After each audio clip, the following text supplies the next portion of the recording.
And the final trade, Tone, the most polarizing trade, I think, of all of them so far, is the acquisition of Corey Perry's rights. The Hawks subsequently signed him this morning officially. Reports came out late last night that it would be a 1-year, $4 million deal. So it matches exactly what Foligno got from this team. What say you on Corey Perry being a Chicago Blackhawk? You can't put me on the spot like that. That's just terrible. I don't know, Ron. I know you like this move. You and I have sort of talked about it, and you've hinted at liking this move. I know our guy Pat Kaminsky hates this move. I sort of don't like it. I mean, does Davidson not understand the history between Corey Perry and the Chicago Blackhawks? I'm sure he does. He said he said he's a 4 out of 10. Knows 4 out of 10 about hockey. Kyle from Absolutely. Chicago, but you know, I respect it. I respect the move as a guy to come here and help protect Bedard. I don't know about the whole veteran leadership thing. I know this guy's been around a lot, but he's an agitator. I don't want to say he's Dave Boland-esque or compare him to any one of the greats that were in Chicago for those cup runs, Ron. I don't know. I feel slimy with this one. I'm a big Marian Hossa guy. I don't know if I can forgive the sins. Everybody's telling me you're going to like him, on your team. I don't know. I don't know. We'll have to see. He'll have to do a lot of making up for a lot of bad that he's caused and a lot of pain. So, Ron, you let me know why I'm going to like him.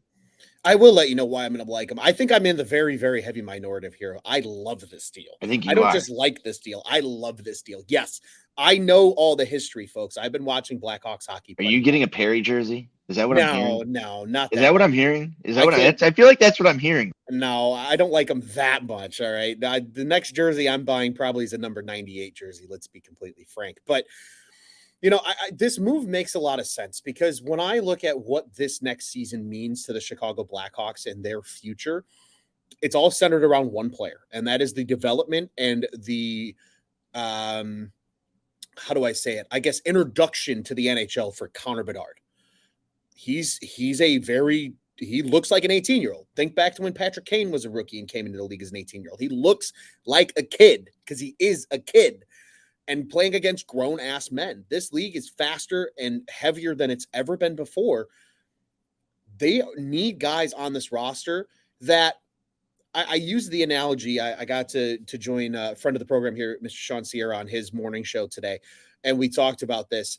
I said it's kind of like the Cold War because you don't necessarily need to use all these goons and enforcers, but it's nice having them there, showing teams that if you do something dumb, these guys are going to come after you. And that's what the Hawks have done. They have built up this team. You look at top to bottom right now. Seth Jones will drop the gloves. Connor Murphy will drop the gloves if he needs to. Jared Tenorti will drop the gloves. That's just 3 blue liners. You look at top to bottom, even too, here with the forwards as well, right? You have Corey Perry now, who will absolutely pummel somebody's face in if they do something stupid. Nick Foligno is the exact same way. And even guys that have already been on the roster, Reese Johnson, Mackenzie Entwistle. There's plenty of guys that are going to come to Bedard's aid if a team tries to do something stupid. Because teams are going to try and rough him up and give him that welcome to the NHL moment every single night for 82 games next year. You want guys on the roster that, not only are going to be able to protect a guy like Connor Bedard, but they also bring a sense of veteran leadership and guidance to this roster. I think that's the biggest key here because even though Connor Bedard is the focal point of this team going forward, there's rumors and speculation, I think is the better word for it, that Kevin Korchinski might make the roster this year. Another highly touted young player for the future. In addition to some of the young players that are already kind of mixed into the weeds here with guys like Reese Johnson and Mackenzie Entwistle, who maybe, yes, are never going to be those stars, but might be quality depth players that you need in your bottom 6 in order to win hockey games. Having guys like Corey Perry who have been around the block and have done it so much, and quite frankly, has still produced. He scored 12 goals last year, playing pretty much exclusively in the bottom 6 for Tampa. If he did 12 goals in the bottom 6 in Chicago, I'll be pumped with that kind of production in terms of depth scoring. But you got him, you got Foligno, you got Hall, especially from the first overall pick in a skilled player sense. I really like what they've done because they've put quality veterans.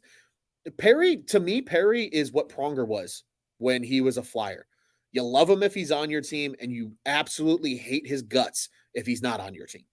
And that's fair. But sometimes you need those players. And I think what better year than Connor Bedard's rookie year? Again, beauty of it too, it's one season, right? This is going to be like one of those games where they say name a player or show a player in a jersey that looks weird. Like Corey Perry and Nick Foligno are going to be those guys because they're probably not going to be here after this season. Let's be completely honest. But they're here to at least help establish what it's like to be a pro, protect Connor Bedard, and teach Connor Bedard how to be a professional hockey player. And for that reason alone, I think it's a good move.